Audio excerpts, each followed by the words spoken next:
오늘 함께 은혜 나누실 말씀은 시편입니다. 122편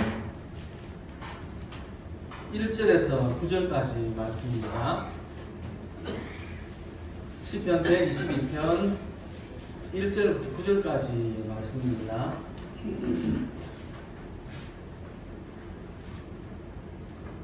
같이 보겠습니다. 사람이 내게 말하기를 여호와의 집에 올라가자 할 때에 내가 기뻐하였도다. 예루살렘아, 우리 발이 내 성 안에 섰도다. 예루살렘아, 너는 살자의 성과 같이 건설되었도다. 여호와의 지파들이 여호와의 이름에 감사하려고 이스라엘의 전례대로 그리로 올라가는도다. 거기에 심판의 보좌를 두셨으니 곧 다윗의 집의 보좌로다. 예루살렘을 위하여 평안을 구하라. 예루살렘을 사랑하는 자는 형통하리로다. 궁중에는 형통함이 있을지어다.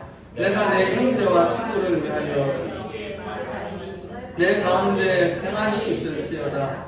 여호와 우리 하나님의 집을 위하여 내가 너를 구하리로다. 아멘. 오늘 말씀의 제목은요, 평안함이 아니라 평안입니다. 입니다. 예. 우리 인류는 계속해서 편안함을 추구해 왔죠. 제가 어릴 때만 해도 그 집 안에 있는 가전제품, 전자제품이라고 해봐야 뭐 TV, 밥솥, 뭐 라디오 이 정도였습니다. 근데 지금은 어떻습니까? 집안 청소부터, 그리고 밥하는 거, 빨래하는 거, 집안 공기까지 전부 이제 전자기기들이 다 합니다. 그러니까 과거에 비하면 지금이 훨씬 많이 편해졌습니다.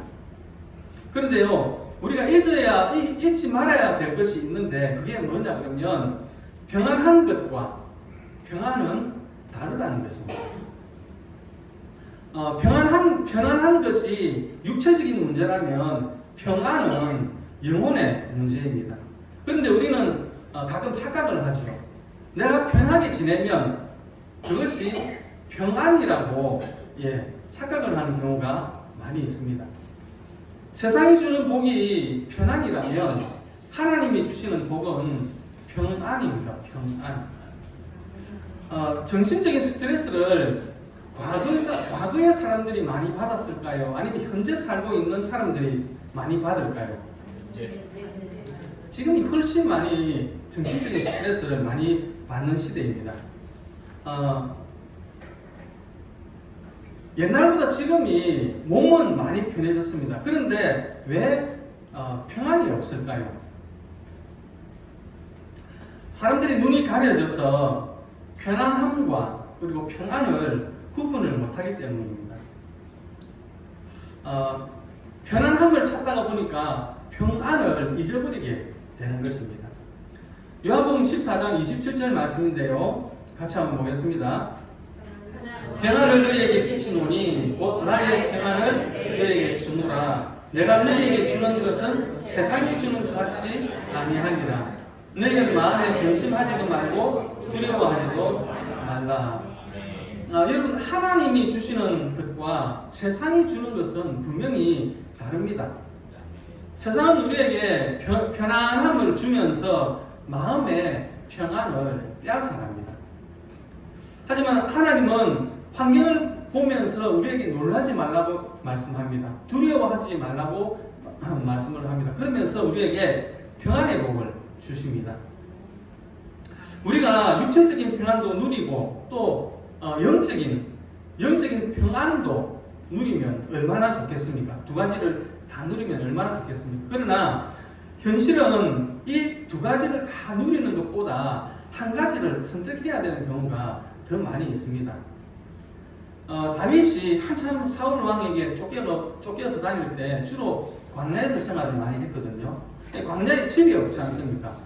뭐 이렇게 나무 가지를 엮든지 이렇게 지금으로 말하면 뭐 텐트는 아니겠지만 그렇게 지어놓고 거기서 살았을 것인데, 그러니까 광야 생활이 얼마나 불편하고 힘들었겠습니까? 그러다가 이스라엘 지역에서 더 이상 도망 다닐 곳이 없을 것 같으니까 이 다윗이 블레셋 왕 아기스에게 도망을 갑니다.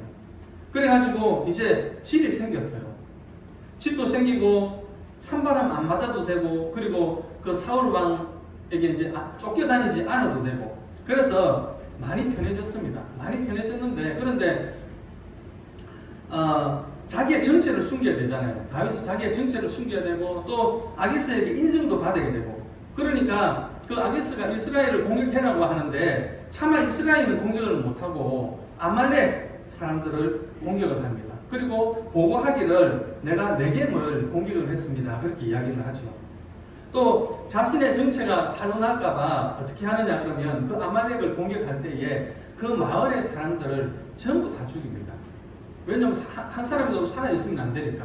그래서 싹 다 죽이죠. 그러니까 다윗의 그 마음이 평안이 없었겠죠. 이런 일들을 겪으면서 다윗은 마음의 평안이 얼마나 중요한지를 절감하게 되는 것입니다. 마음속에 평안이 없다면 부귀 영화도 그 무엇도 행복을 줄 수가 없습니다. 여러분, 행복의 기초는 평안입니다. 이 불안과 공포를 쫓아내고 누가 우리에게 행복을, 평안을 줄 수 있을까요?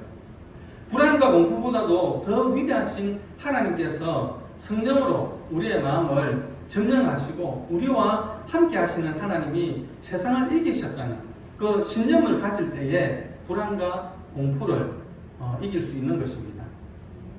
하나님은 우주 만물을 창조하시고 우리를 사랑하사 독생자 예수님을 십자가에 못 박도록 내어주셨습니다.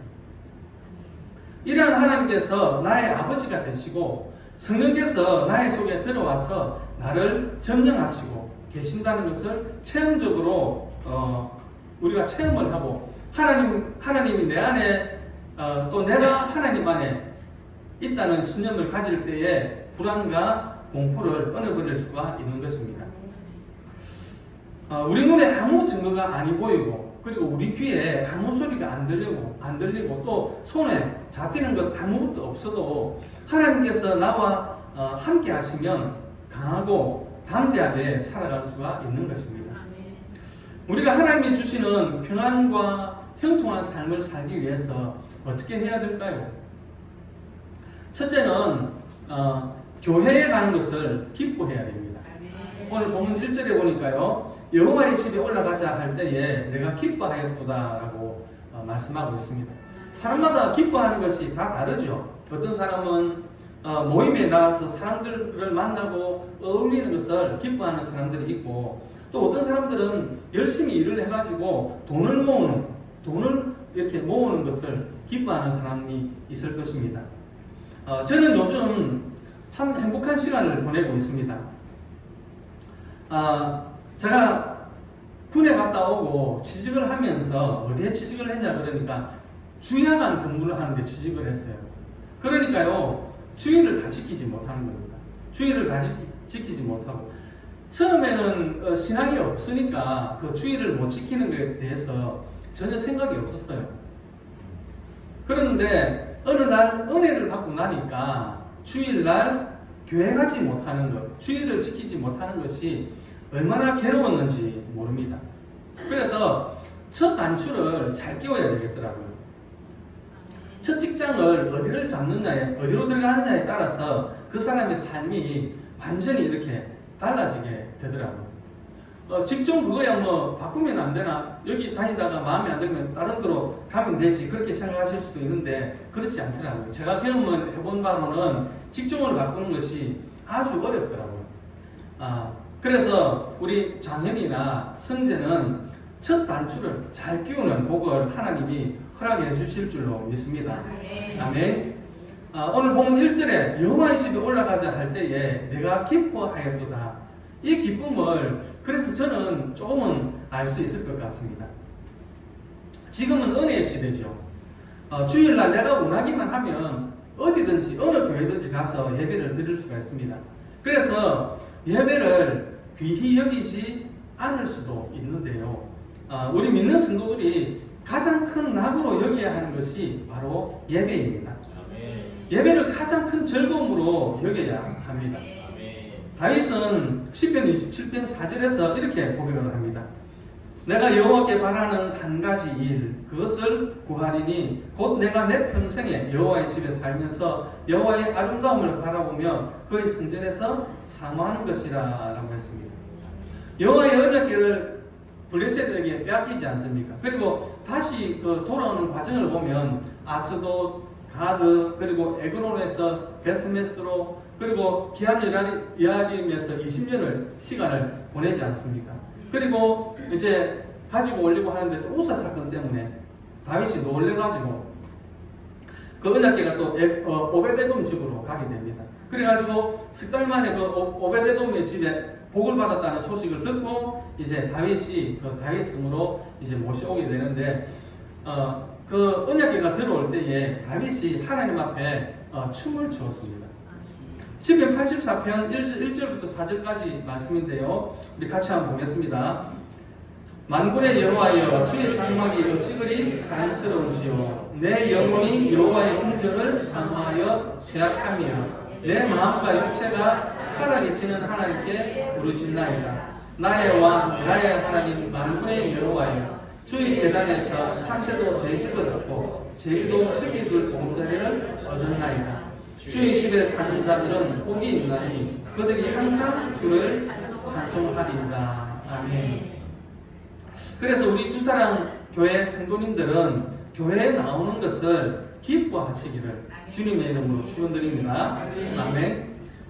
성도가 하나님이 주시는 그 평강 그리고 형통한 삶을 살기 위해서 두 번째로 필요한 것이 성도들 간에 하나가 되는 것입니다. 서로 조화를 이루는 것입니다. 오늘 3절 말씀인데요. 3절 예루살렘아 너는 잘 짜여진 성읍과 같이 건설되었도다 라고 했습니다. 우리가 멋진 건물들을 보면 멋지다 그런 말들을 하지요.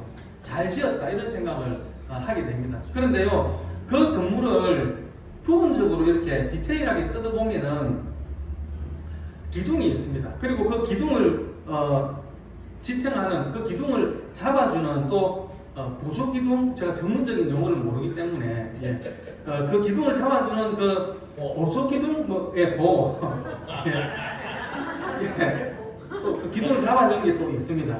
그리고 기둥은 있으면 안 되죠. 또 오늘 목사님 말씀 들으니까 스라브라고 하시던데 지붕도 있어야 됩니다. 그렇죠?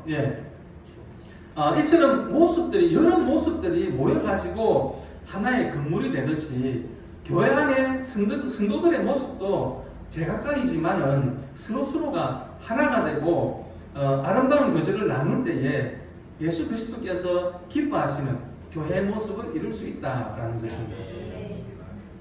마태복음 12장 25절 말씀인데요. 같이 보겠습니다. 예수께서 그들의 생각을 아시고 이르시되 스스로 분쟁하는 나라마다 황폐하여질 것이요 스스로 분쟁하는 동네나 집마다 서지 못하리라. 에베소서 4장 5절 6절 말씀도 같이 보겠습니다. 주도 한 분이시요 믿음도 하나요 세례도 하나요 하나님도 한 분이시니 곧 만유의 아버지시라. 만유 위에 계시고 만유를 통일하시고 만유 가운데 계시도다. 그래서 성도들은 화평과 일치와 하나됨을 위해서 힘써야 하는 것입니다. 주님이 십자가를 통해서 하나님과 인간 그리고 인간들 상호 간에도 모든 그 단줄과 분열의 담을 허시고 하나 되게 하신 것처럼 우리도 모든 닫혀있는 담을 풀고 성령 안에서 하나됨으로 누구도 무너뜨릴 수 없는 견고한 교회 공동체를 만들어 가야 되겠습니다. 전도서 4장 12절 말씀입니다. 같이 보겠습니다. 한 사람이면 해하겠거니와 두 사람이면 맞을 수 있나니 세 겹줄은 쉽게 끊어지지 아니하느니라. 로마서 12장 5절도 보겠습니다.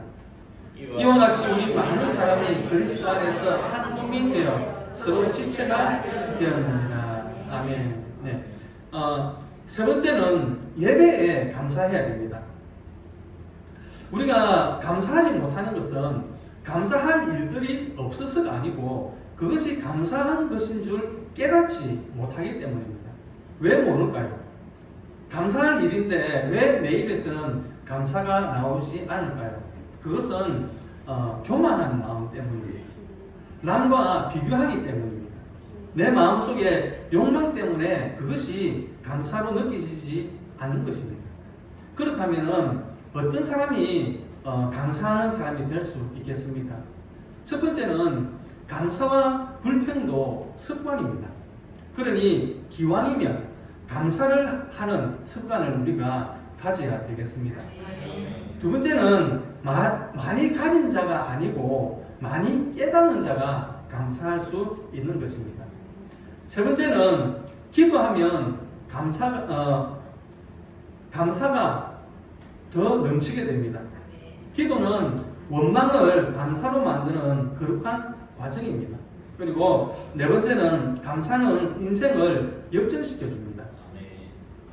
불행하면 평생이 불평하면 불행이 평생 따르고, 그리고 원망하면 원 없이 망한다는 말이 있습니다. 감사는 불행을 축복으로 바꾸는 통로입니다.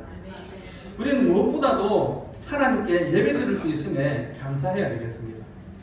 시편 50편 23절 말씀입니다.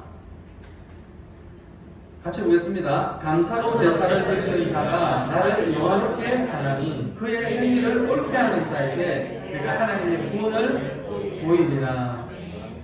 하나님을 찾는 사람은 감사가 있어야 합니다.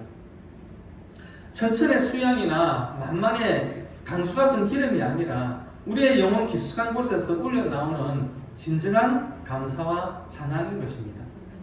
네 번째는요, 성도는 교회의 평안을 구해야 합니다. 그리고 이웃과도, 그리고 형제와도 사랑하고 또 평안을 구해야 합니다. 교회를 위해서 헌신하는 자에게 하나님은 형통의 복을 주시는 것입니다. 오늘 본문 6절 7절 말씀입니다. 같이 보겠습니다. 예루살렘을 위하여 평안을 구하라. 예루살렘을 사랑하는 자는 형통하리로다. 내 성 안에는 평안이 있고 내 공중에는 형통함이 있을지어다. 골로새서 1장 24절 말씀도 보겠습니다. 내가 이제 너희를 위하여 받는 괴로움을 기뻐하고 그리스도의 남은 고난을 그의 몸된 교회를 위하여 내 육체에 채우노라. 오늘 본문은 모든 백성들의 평안을 위해서 예루살렘과 그의 왕권이 견고하기를 기원합니다. 그리고 다윗은 자기 왕권에만 집착하는 것이 아니고 자기의 형제 그리고 친구들인 그 예루살렘의 거민을 향해서 이타적인 사랑도 보여주고 있습니다. 이와 같이 교회도 성도들 간에 평화로운 관계가 구축될 때에 그리스도의 사랑이 표출되는 교회라고 할 수 있습니다. 우리 주사랑교회가 그리스도의 사랑이 표출되고 믿음과 사랑의 공동체가 되어서 주님이 오실 때까지 이 복음 사역을 잘 감당하는 교회가 되기를 주님의 이름으로 축원드립니다. 아멘.